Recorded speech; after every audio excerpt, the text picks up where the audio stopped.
Alors, moi, j'aurais la tendance à dire que la chose, sachez l'affaire de la peinture, c'est encore de la peinture, bien sûr, histoire de la peinture, bien sûr, mais j'aurais plutôt la tendance à dire que la chose ou l'affaire de la peinture, c'est le corps.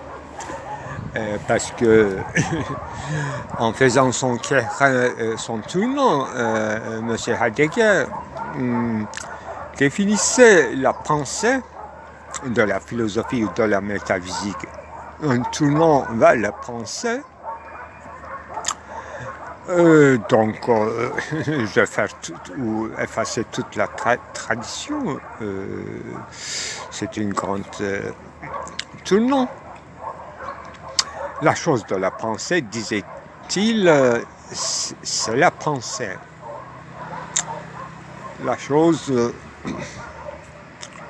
qui mérite le plus à penser, c'est la pensée. Pensée de pensée, c'est connu depuis quand même Aristote, n'est-ce pas? Noesis noesios.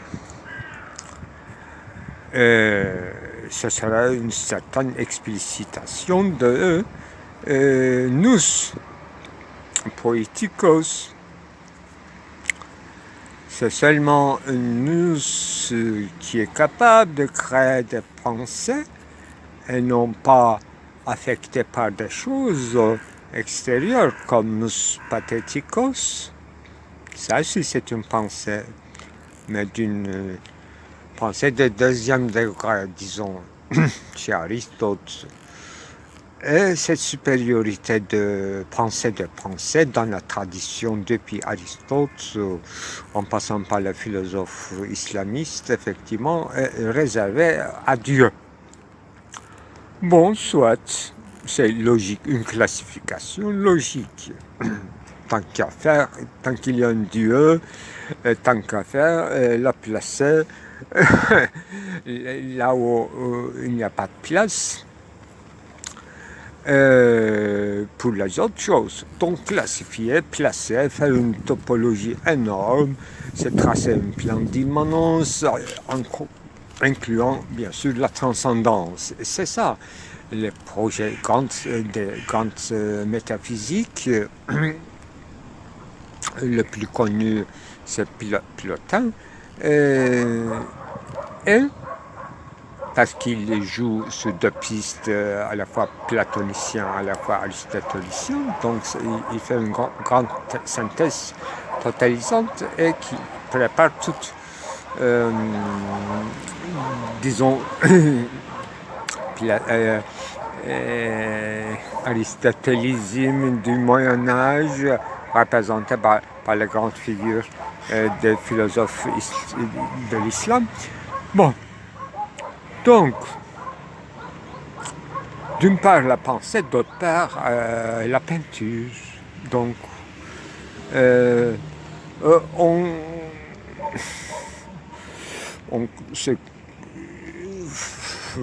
se contente encore du mot peinture.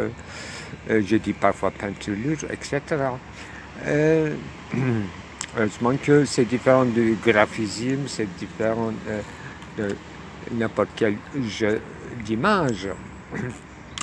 Il y a beaucoup de choses à dire. D'abord, la peinture ne dépeint pas seulement le corps, mais effectivement, le corps au sens général, n'est-ce pas, tout ce qui a de corporalité a quelque chose à voir avec la peinture, soit faite par l'homme, soit qui reste un aspect des choses. Et à partir de ces aspects, on atteint les derrière les choses, de l'autre côté, etc. Voilà, c'est avant perspectivisme, un certain aspectivisme, usé d'une perspective locale, disons. Sauf Renaissance a unifié ce perspectivisme en une seule, mais en descendant sur la terre, perspectivisme, ce qu'on appelle peindre à l'échelle humaine, à partir d'une vue, à partir d'un angle humain. Bon.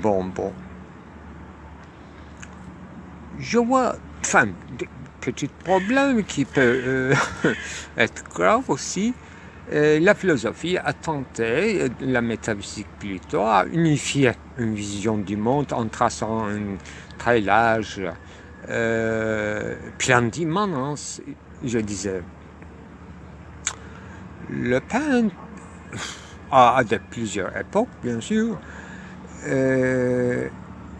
Il faut dire d'abord en opposant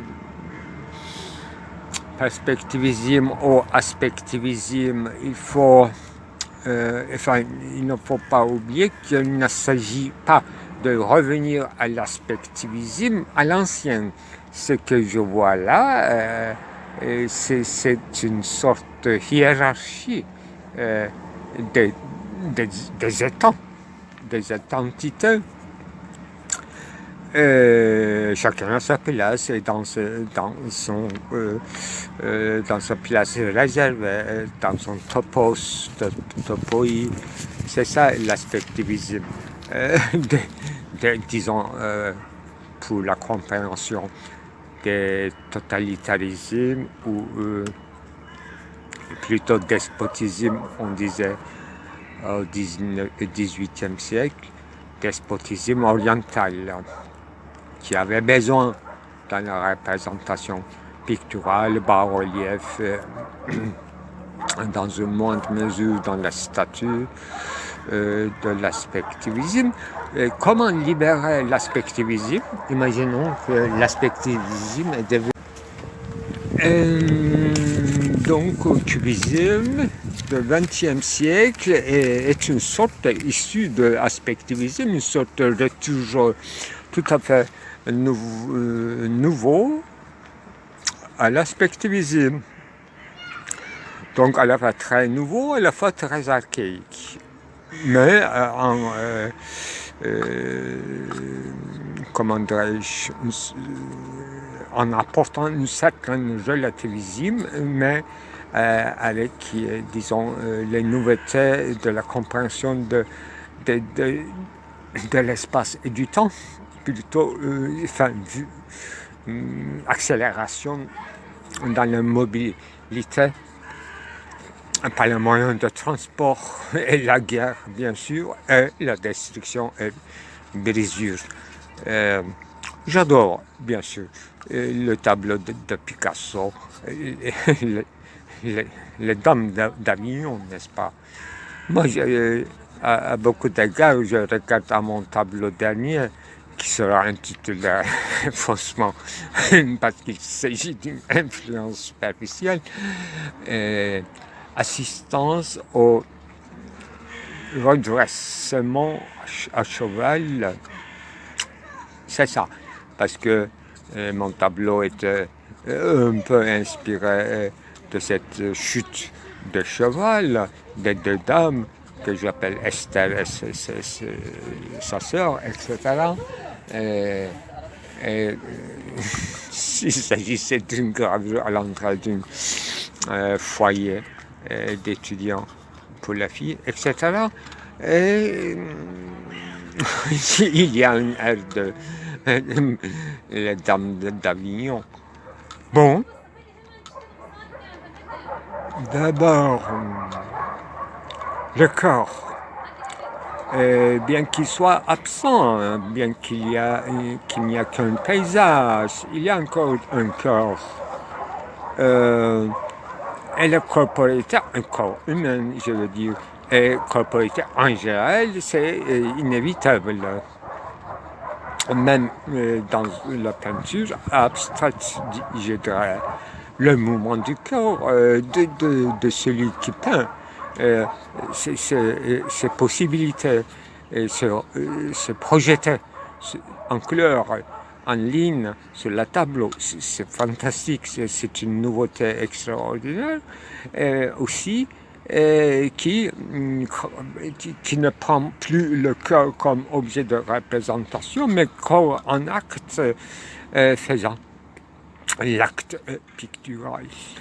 Ça, c'est une émotion que vous connaissez, enfin, qu'on a déjà essayé autrement, avec la vitesse et rapidité ou lenteur de l'acte peindre.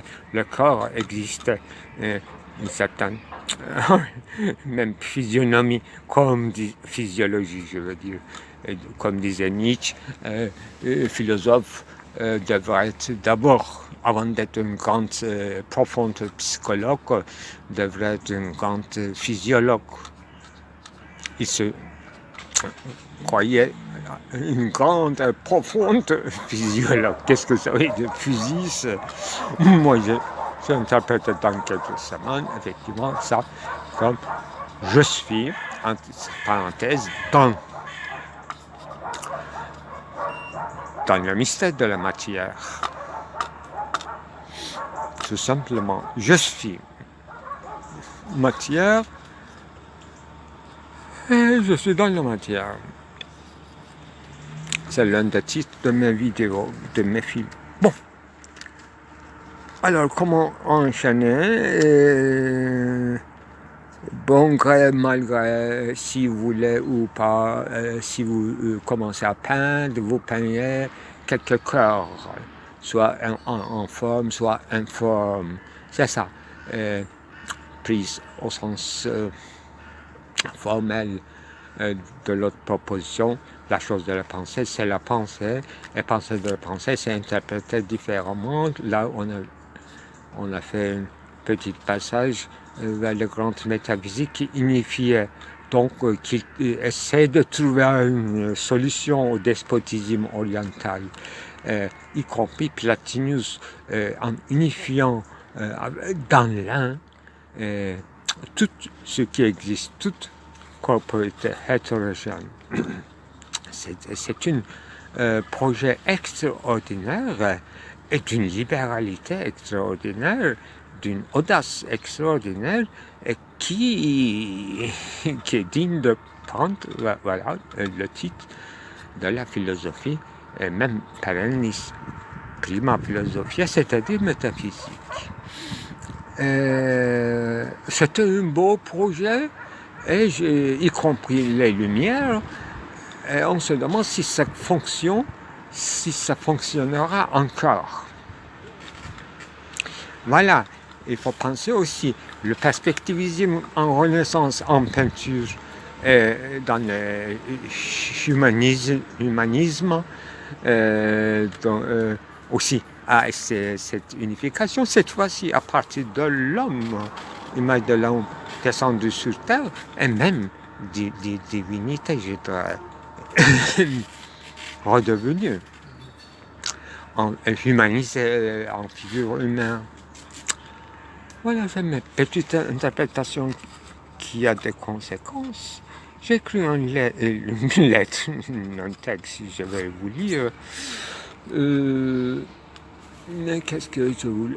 Bon, je vais ajouter des choses, mais problème de corps à la fois dans la vie quotidienne aussi, dans son historicité, le corps, avant de parler des désirs, la place du corps.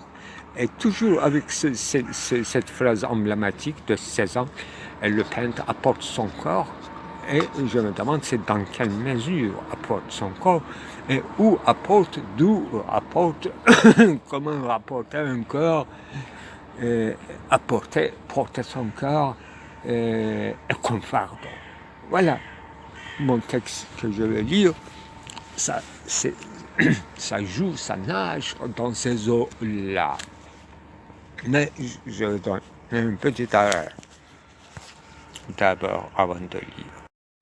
Mais avant de commencer à la lecture, que je vous ai fait une introduction, je vais parler de mon tableau entre guillemets, de dame d'avion. Là, il y a il y a un passage à l'aspectivisme avec sa nouvelle interprétation, son nouvelle interprétation. Je veux dire que ces corps-là, entrelacés, ont des oblitérations qui permettent que des autres êtres y soient visibles ou qu'ils passent through, au sens où je dirais dans la figurabilité Durcharbeitung, qui font leur travail incessant. Et il faut distinguer des étages hauts et des bas et milieu, les centres dans une tableau en général et dans mon tableau aussi. À l'ensemble, ça peut être interprété comme une écriture arabesque, donc comment on dit hat, l'art de hat, l'art de ligne dans le monde islam, dans une certaine mesure, je ne suis pas très coloriste, l'art de hébreu, c'est-à-dire en léminure, mais tout en gardant cette tradition picturale, y compris donc non figuratif, donc en léminure, au sens islamique, hébreu. Alors, cette oblitération de corps est dans l'exemple de mon tableau de redressement à cheval, assistance au redressement à cheval. Là, on voit la tête du cheval à droite en haut, et en bas à gauche, assez loin, on voit les jambes, une jambe au moins du cheval. Mais c'est interchangeable. Un cheval ou un homme dans son verticalité, et où est la tête de cet homme? C'est ouvert à la discussion au sens pictural. Et une tête, ça peut devenir un serpent, la tête peut devenir humain, et ça peut apparaître comme une figure héraldique sous le torse de la figure centrale qui est dans la gauche, en haut du tableau, bien encadré, et un visage énigmatique assez innocent, on suppose angélique ou en historique, etc. C'est ouvert à toute la discussion sans conséquence. Voilà, j'ai photographié ce matin et les figures qui apparaissent dans les différents endroits, les visages, plusieurs visages supposés dans ce tableau. Certains sont des visages principaux et certains sont secondaires ou à interprétation. Voilà ma question en ce qui concerne mon tableau. Où commence un cheval et où on finit? Est-ce que ça reste toujours un cheval? Est-ce qu'un cheval est un cheval? Et qu'est-ce que ça veut dire tomber du cheval, chute d'un cheval? Et comment on peut distinguer une chute d'un redressement, une assistance au redressement à cheval? Qui tombe, qui redresse, qui est bourreau, qui est victime. Ça aussi dans une autre petite tableau que j'ai fait, cette interchangeabilité, cette réversibilité des figures qui m'intéressait, et le point où cette réversibilité soit possible. en peinture, toujours, dans le lexique pictural. Voilà, ma, ma lecture depuis 2 jours de mes propres dessins et tableaux réalisés en grande quand même surface. Bon, un petit arrêt, je passe à lecture. Corps au barreau, ou corps à camisole, vanzine. Si la chose de la pensée est encore la pensée, et que si la pensée ne se trouve que dans l'être acte chair,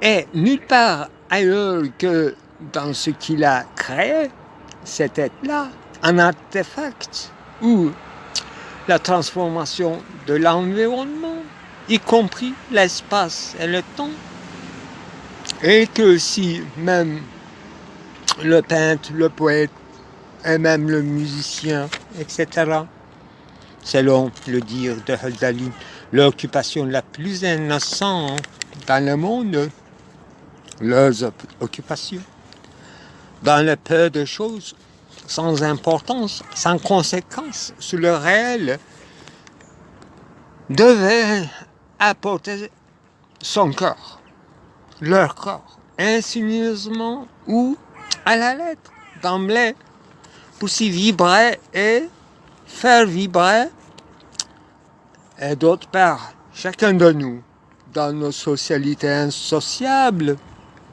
égarées,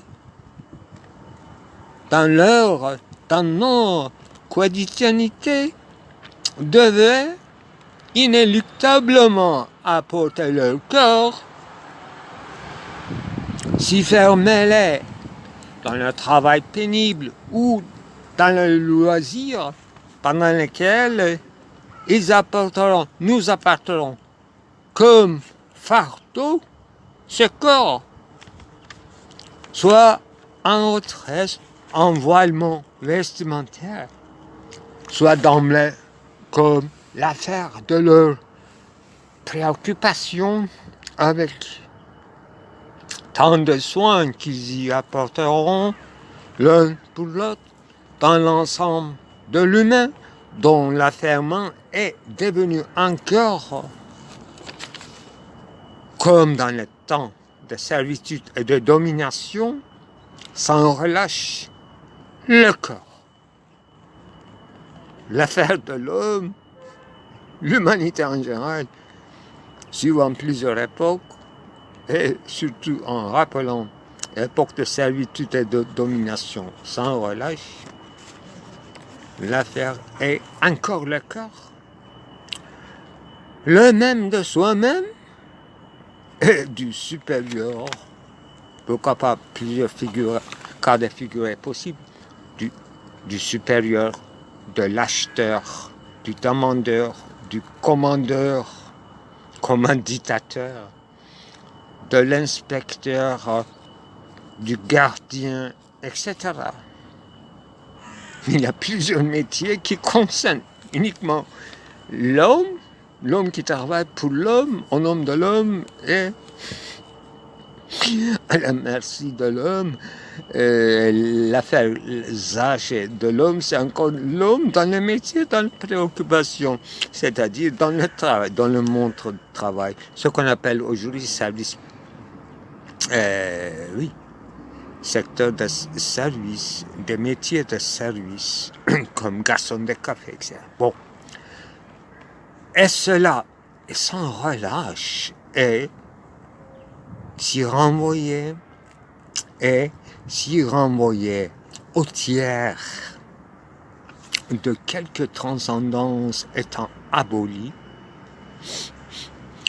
si c'est pas conditionnel, si Y, et cela est sans relâche, et si là-bas se renvoyer au tiers de quelque transcendance étant abolie, cela est encore dans la nudité de l'affaire, dans la pensée de la pensée, comme la chose sienne devrait porter à la conscience, au risque et au péril, dans la nudité de l'affaire. Ce n'est pas uniquement la chose du peintre, du penseur aussi. Devait porter à la conscience, au risque et au péril. Cette grande hypocrisie ou du pseudo-refoulement de l'ordre corporel, dont tout geste trahit le contraire, c'est-à-dire ce grand refoulé, comme rayé, peut-être le corps, rayé, avant de devenir sarcophage ou cendre, veut ou voudrait se glorifier sans célébration, sans enchantement, car il est offert à la visibilité d'emblée la plus séculaire et spéculaire qu'à jamais. Le visible même dont la pensée est, malgré elle, tributaire de ces enjeux, de l'enjeu, des enjeux du visible, de ces enjeux dissimulatrices. C'est ça, la chose de la pensée aussi, la plupart du temps. Comme dans le dialogue de Sophiste, n'est-ce pas? L'invraisemblable, Wahrscheinung, c'est une expression en passant de Husserl, cité par Namuel Uyghur. L'invraisemblable est dans le dictionnaire aussi. Le monde de tendre enfance, frappé de nullité. Ça, c'est une citation de Husserl par Namuel Uyghur. La question de moi, d'autrui. Le monde de tendre enfance, en ce qui concerne une thématique de corporité, tendre enfance. Mais je n'ai pas réduit au corps, mais le corps est d'emblée dans l'enfance. Tendre enfance, frappé de nullité. Là, Husserl parle de époque. Imaginons le moment si crucial et sympolinien à mon interprétation, rétrospective tardive. Frappé de nullité, considéré comme non, comme bien explicité à Agamben. Tant d'enfance corporité, frappé de nullité, est considéré comme non. Ni mortel, ni en tant que mortel, ni immortel. Nos corps sont ni mortels ni immortels. Mais seulement frappé de nullité, comme non.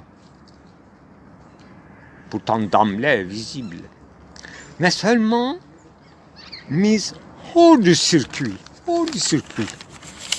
C'est une interprétation lointaine de l'époque husserlienne. Mise hors du circuit, de l'attitude naturelle, dit-il. Seulement mise hors du circuit. Comment le corps est mis hors du circuit au XXIe siècle? C'est moi qui j'écris et c'est moi qui demande. Auquel il participe, c'est-à-dire au circuit.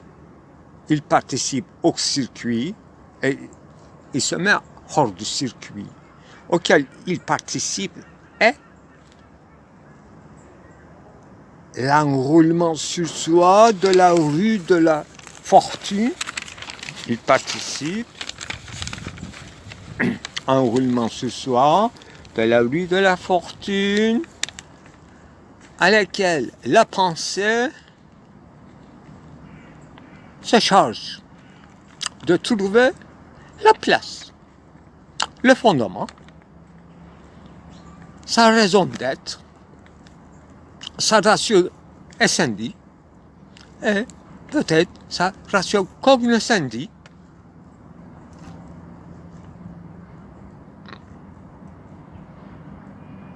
Ratio cognoscendi de la pensée, ce sera un corps refoulé, mis hors circuit dans son enroulement de la rue de la Fortune.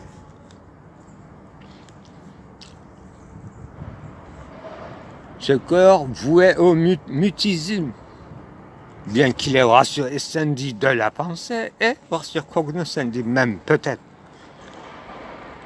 Derrière tout verbiage voué au mutisme, derrière tout verbiage interminable de l'autodéfense, pour ne pas dire flactus vocis, de la vie quotidienne en son fragment le plus urgent, le plus vital, le plus fructueux, le plus... voilà, penser le corps sous le terme d'autodéfense.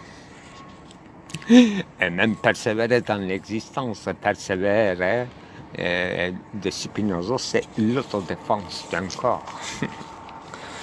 C'est la fin du texte. Merci. Alors, en écrivant ce texte, ou avant d'écrire, avant de décider, avant d'en faire une petite extrait, c'est-à-dire un exemplaire, pour une grande vision, qui est en cours sous le titre de l'aspectivisme au perspectivisme, de renouveau de l'aspectivisme, révisité par perspectivisme, en relation avec les changements épocaux de métaphysique des différentes époques, et dans l'humanisme exemplaire et post-humanisme, etc. Grand titre, sous-titre. Alors, j'ai pensé, en écrivant avant d'écrire, donc dans une condensation intense de pensée, dans mon bureau, là, vous savez, le jardin automnal en couleur de novembre, etc.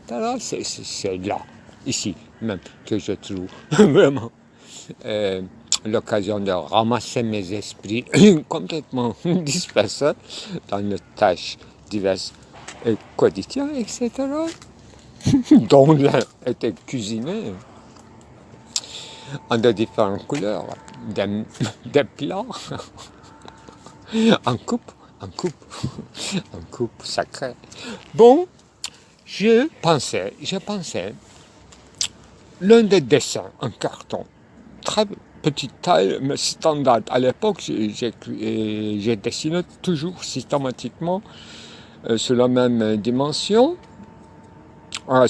Donc c'était un peu plus sérieux que c'était pas resté un bout de papier, mais bien catalogué. Là, il s'agit des figures extrêmement géométriques. J'ai trouvé de crayons, de stylos en couleur de vert et rouge, pour donc dessiner un match de foot avec donc deux équipes rouges et bleues. Très logique. Rien d'extraordinaire, sauf que tous ces hommes représentaient, ça devrait être en total 20 personnes, je suppose, mais je n'ai pas compté. Et c'est plutôt leurs emplacements, positionnements qui me préoccupaient. Donc il s'agissait d'un nodus nerveux, c'est-à-dire un moment crucial dans un match de foot. Qu'est-ce qui la chose de la pensée est pensée, et dans le football, la chose, l'affaire, c'est une balle, n'est-ce pas? C'est très logique jusqu'à là. C'est tellement logique que ces figures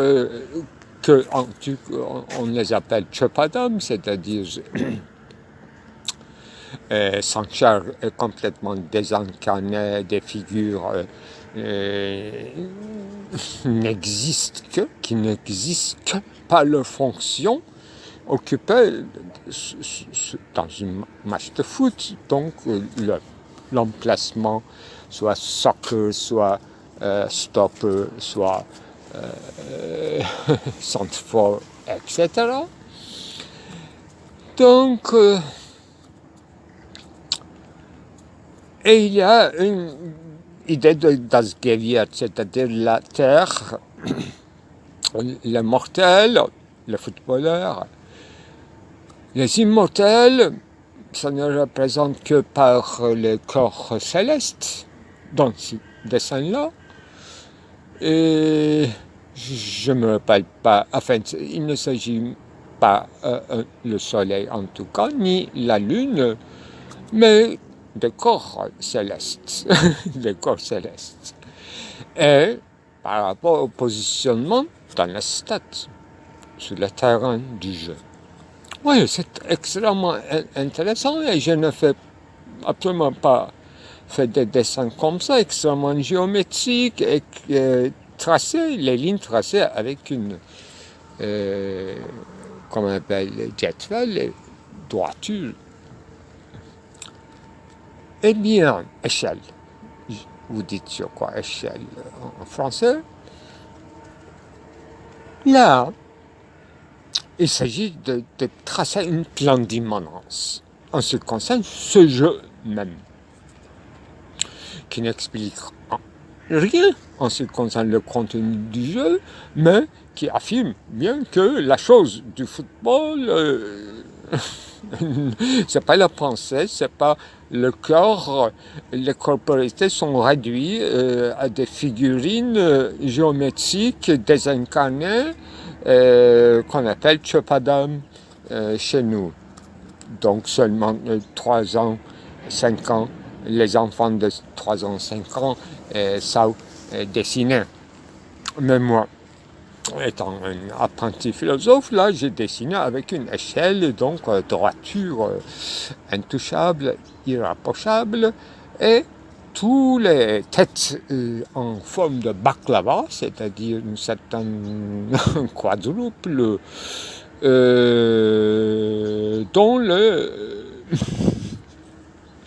dont les angles sont prolongeables, non pas jusqu'à l'infini, mais jusqu'à corps céleste. Là, il y a une jonction des lignes virtuelles dans leur prolongement. Je parle toujours un simple jeu de foot. Hein.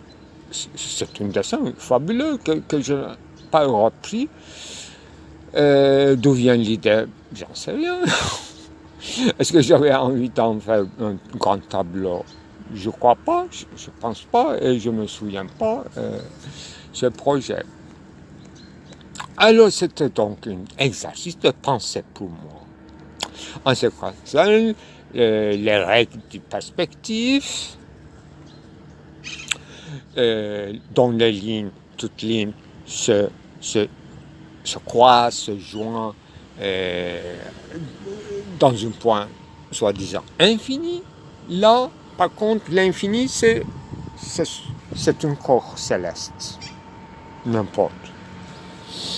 Je vois ce petit dessin, j'en donne tellement de détails, mais je ne le regarde pas si souvent. C'est déterminant, en tout cas, pour ma mémoire. Alors, pourquoi j'en parle? Voilà, c'est un point. Enfin, je ne dirais pas qu'il s'agit d'un dessin philosophique, mais on peut interpréter parfaitement comme un dessin philosophique, justement pour des raisons que je viens d'expliquer, et qu'à l'époque, j'étais je suppose, en 1980, j'étais incapable de parler de cette façon, de ce peinture, de ce dessin. Là, j'ai évolué un peu. Vous voyez, un dessin matriciel, qu'est-ce que ça veut dire?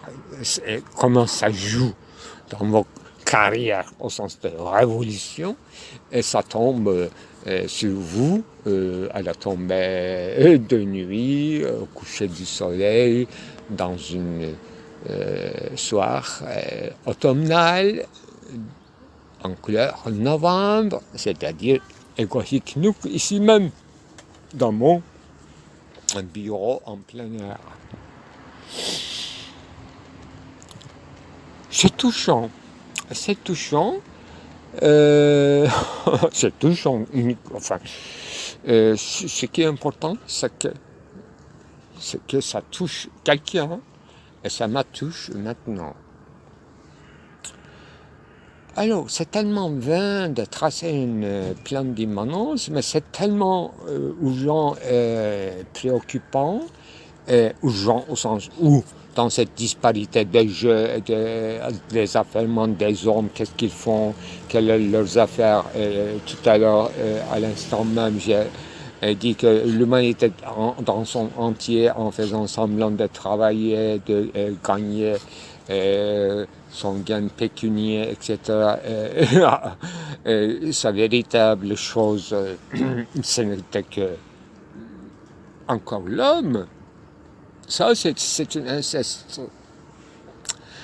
Mon concept élargi d'inceste, invraisemblable. Là, dans ce texte, même à la fin, je prononcerai mal le mot allemand, war Scheinkeit, ou une certaine Schein, illusion, une certaine vraisemblance, Scheinung. Invraisemblable, la vérité est là, dans l'invraisemblable. L'invraisemblable, c'est le vrai. C'est notre vrai. La tâche de la peinture devrait le dévoiler, à mon avis, mon dessin à l'époque, là où, sûrement après le coup d'État, là où tout le monde est dépolitisé, il y a une remontée de jeux de foot pour la masse, pour les préoccuper. C'est ça c'est pour ça que, sûrement, probablement, j'ai choisi ce thème de football pour mon dessin, pour montrer comment on construit un monde avec Das Gewicht, les cieux, la terre, tout en harmonie et dans une stade bien tracée, dans les limites déterminées, tout est géométrique et tout est prolongeable, non pas à l'infini, mais à un unique corps céleste qui représenterait, j'invente, le corps du roi ou Führer, chef de coup d'État militaire, etc. Voilà, je ne veux pas forcer mon lexique pour expliquer un simple dessin quand même, que c'est ça l'enjeu de la métaphysique, en traçant une vision unifiante du monde que quand même mieux que beaucoup d'autres philosophes, c'est Maurice Blanchot dans une petite texte inséré dans l'entretien infini, qui a très bien rendu compte que donc je suis très reconnaissant parce que j'ai travaillé, j'ai produit quelques textes là-dessus. Bon, l'un, la question de l'un est le multiple dans la philosophie comme grand enjeu. Effectivement, Nancy, Agamben, ils ont trouvé quelques solutions à ce qu'on appelle une question de multiplicité, singularité quelconque, voilà, une extrait. un certain renouveau d'un certain apostolique humanisme à mon avis, pourquoi pas.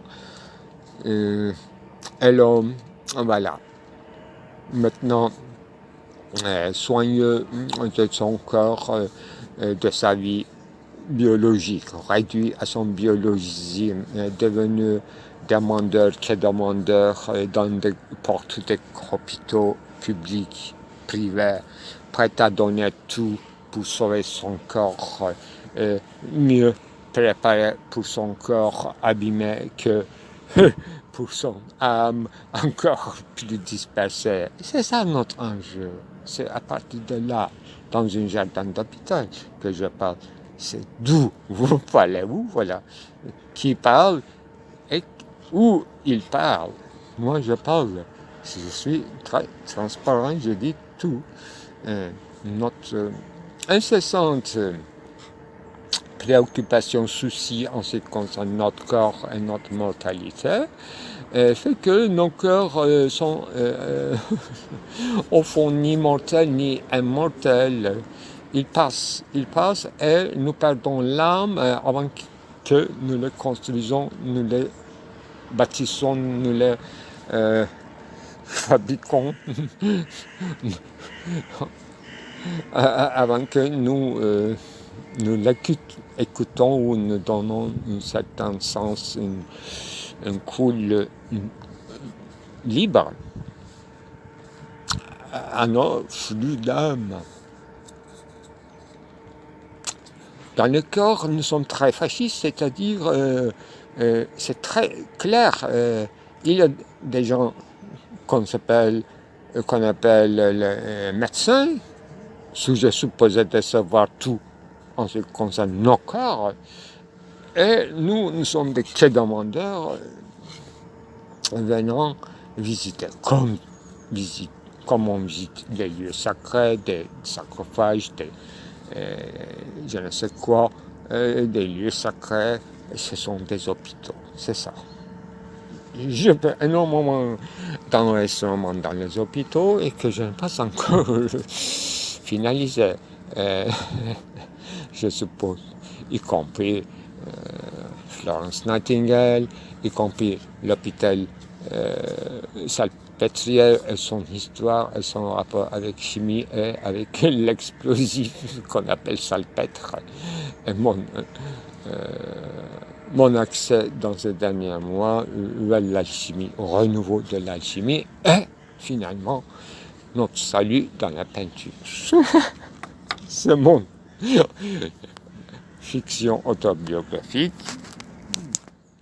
comme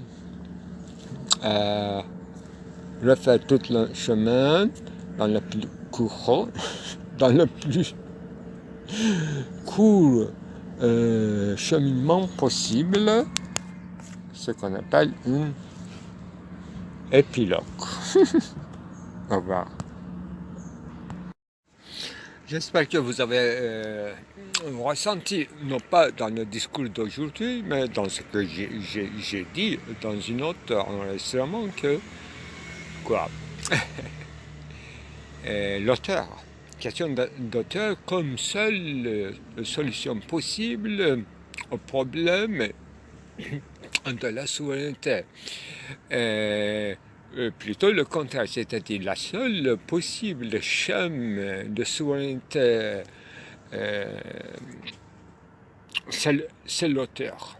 Mais est-ce que vous avez ressenti une comique de la situation dans cette phrase, une tragique de la situation? Qu'est-ce que je peux vous dire? Une comique, une tragique, tragique-comique, une ridicule? Est-ce que c'est une boutade ou quoi? Mais tout en disant j'aime, je sauve toute la façade. C'est très correct aussi. Si je n'avais pas usé le mot j'aime de souveraineté, effectivement, mon aphorisme ne fonctionnerait pas de la même façon. Ça serait encore plus ridicule. Ça reste encore philosophie. Qu'est-ce que je voulais dire? Donc, mouvement d'idéation. l'origine même d'idées, c'est effectivement une sorte d'action de subsumer, abstraire un certain nombre de pratiques politiques au sens intersubjectif, tout simplement, qui concernent violence, concurrence, partage impossible de biens, ce que Kant appelait à juste titre une socialité insociable. Comme le propre de l'homme, c'est beaucoup plus philosophique que faire allégation d'un mal radical. Mal radical, mais que, au sens philosophique, c'est insociable, sociabilité, sociabilité qui est dans l'homme, un paroxysme, une aporie sous la plume de Kant que j'adore et que j'imagine ce qui vient après comme une figure Hegel avec ses lectures, avec la lecture de Kant, comment il a eu des idées pour résoudre, pour exposer, expliquer, trouver une solution philosophique, bien sûr, à ces questions exposées par Kant. Ça, c'est important. Et ça passe aussi dans mon texte, insociable, sociabilité. Et puis, tranquillement, nous parlons avec nos auteurs, c'est-à-dire à ceux qui je réfère, du paix apollonien en opposition au conflit tragique dionysiaque, et en disant que la peinture représente plutôt la paix apollonienne.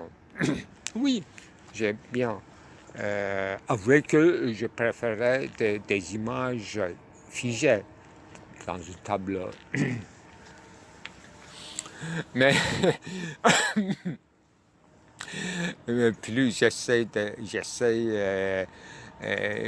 m'exercer dans le mouvement, imbroglio, en enlacement, donc en kinésis, moi je produis en peinture bien sûr, et même en cinéma, des images figées.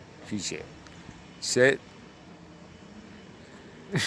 pourquoi tout concept, tout bon n'est qu'un mot, mais un concept est un mouvement, mais c'est encore un mot, c'est encore figé. C'est une discussion de Bergson qui est juste une réflexion qui touche à nos problématiques, qui tourne autour de grand système métaphysique et grand courant de peinture, bien sûr.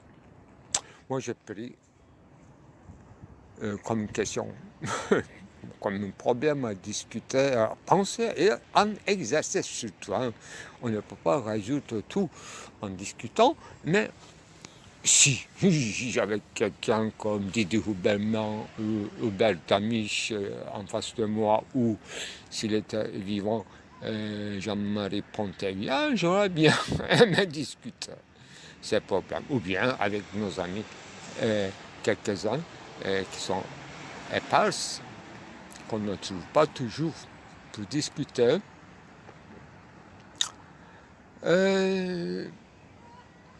Et en attendant, n'est-ce pas, une grande solution à la fin de discussion, réfutation, on continuera à produire, ne serait-ce que pour se réjouir au sens de célébrer, ça j'aime bien le mot, comme commémoration, célébration, sans joie ou sans enchantement. Mais chaque fois, il y a quelques secondes d'enchantement quand un tableau finit, quand une icône est achevée en Byzance, en Constantinople, on clochait le clocher. Hein. C'était tellement important, le moment crucial, peut-être visite des anges ou à une ville. C'est également qui disait que chaque ville avait un patron. Patron au sens de sainteté. Saint Patrick, Saint Georges, des gens comme ça. Pourquoi pas des babas et des musulmans non orthodoxes, c'est-à-dire hétérodoxie en pratique considère des babas, c'est-à-dire des patrons, ce qui renvoie à une certaine interprétation populaire de Shia, totalisante, despotique de Perse, de l'Iran. Alors j'ai utilisé le terme dessin matriciel en ce qui concerne ce petit dessin en carton de 1982 ou quelque chose comme ça. En ce qui concerne une match de foot transcendantale, suivant les règles du plan d'immanence tracé, etc. C'est quand même vachement courageux, présomptueux d'appeler un dessin ainsi, un dessin matriciel. Alors que matrice veut dire matrice, matriarcal, oui, d'accord, mais matriciel et matricieux, Rahman et Rahim, selon la traduction d'André Shiraki de notre Holy Coran à partir de l'arabe au français, en langue française. Alors, comment décider surtout ce rapport insistant, disons, des images oblitérées en tracement, un cœur affecté par une cœur ou un cœur affecté par une pensée du corps ou ainsi de suite, c'est-à-dire mes dessins ou mes peintures finalisées en tant que tableau figé. Alors que j'ai bien découvert une matrice fétale dans une guide touristique découpée par moi, non pas déchiquetée, foutée aux chiottes, mais gardée soigneusement entre les albums de photos de prime jeunesse, etc. Je vous ai pas montré peut-être, mais je vous en ai parlé. Bon. Donc c'est difficile de choisir du dessin matriciel alors qu'il y a quand même 2 semaines à peine sur la rue. J'ai trouvé un dessin sous vitre en petite taille de Bedrullah Ayouboulou qui représentait exactement ce que je fais, comme je relance ma première peinture à l'huile, c'est vrai, mais d'où vient l'influence d'une guide touristique? Non. C'est sûrement, j'ai eu la connaissance, non pas par les livres, mais en vrai, dans une salle d'exposition, dans les cours carrés de passage d'Aznavour, sur la rue Istiklal, sûrement, dans ces années-là, justement. N'est-ce pas? Et là, j'ai trouvé ce dessin en face de moi, en vente, par un chiffonnier, n'est-ce pas? Avec 3 rues qui se promènent entre les quartiers rues. Et j'arrête immédiatement. Il y avait 5 mètres, j'ai arrêté le monsieur, le vendeur. J'ai examiné bien le tableau, j'ai demandé le prix. C'était trop cher. Et il connaissait les signataires, donc il n'y avait pas que Bedrullah Ayouboulou, avec le DS que je préfère, et j'ai sûrement copié, j'imagine, c'est pas sûr, dans ce DS portait dans ses entrailles un être. Bon, mais plus. On n'a pas eu, enfin, j'ai pas eu l'argent sur moi. Dans la rue, en fait, en passant, imaginez comment je peux trouver 3 millions à tout de suite pour 3 petites aquarelles, dont l'autre, ça concerne également très, très important. Mais c'est pas le sujet pour l'instant. Un grand coloriste extrêmement important de la peinture turque,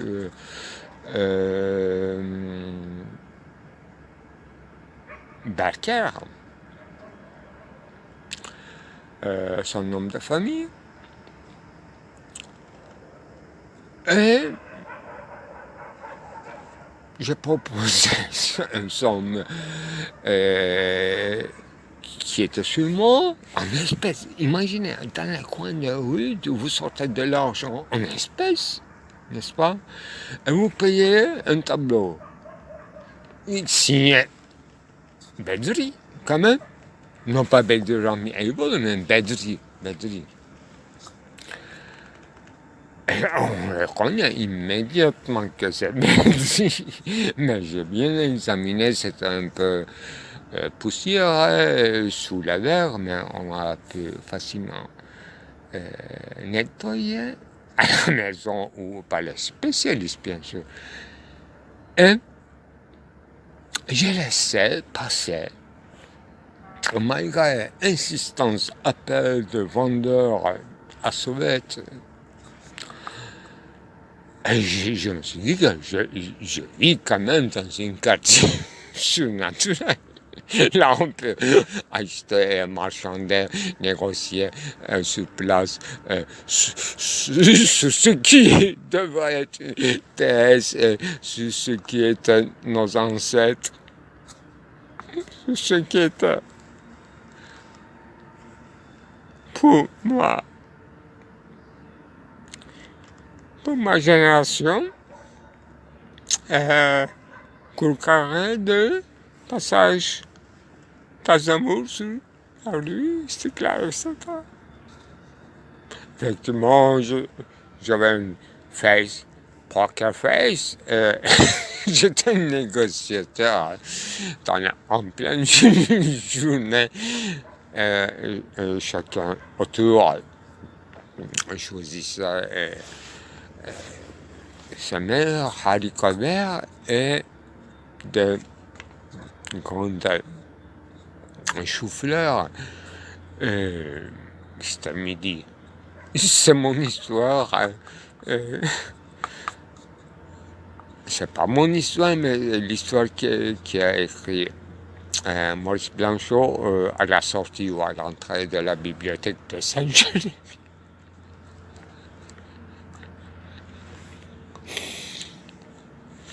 Avec la femme, rencontre momentanée avec une femme qui pousse une poussette d'un bébé, sûrement. Ton bébé est dans un embryon. Qui est cette femme dont Maurice Blanchot parle, n'est-ce pas? Quelle était cette instance de rencontre? Qui était cette femme? Est-ce qu'il a parlé avec elle? Le bébé, quel âge? Bébé n'a pas d'âge. Quel rapport avec ma production ultérieure? Ou promonitoire? Ça concerne 2024. les recherches sur le nom fastidieuse de fiction autobiographique, un fils ou une fille prodigue. Je vous en assure, j'en ai jamais parlé.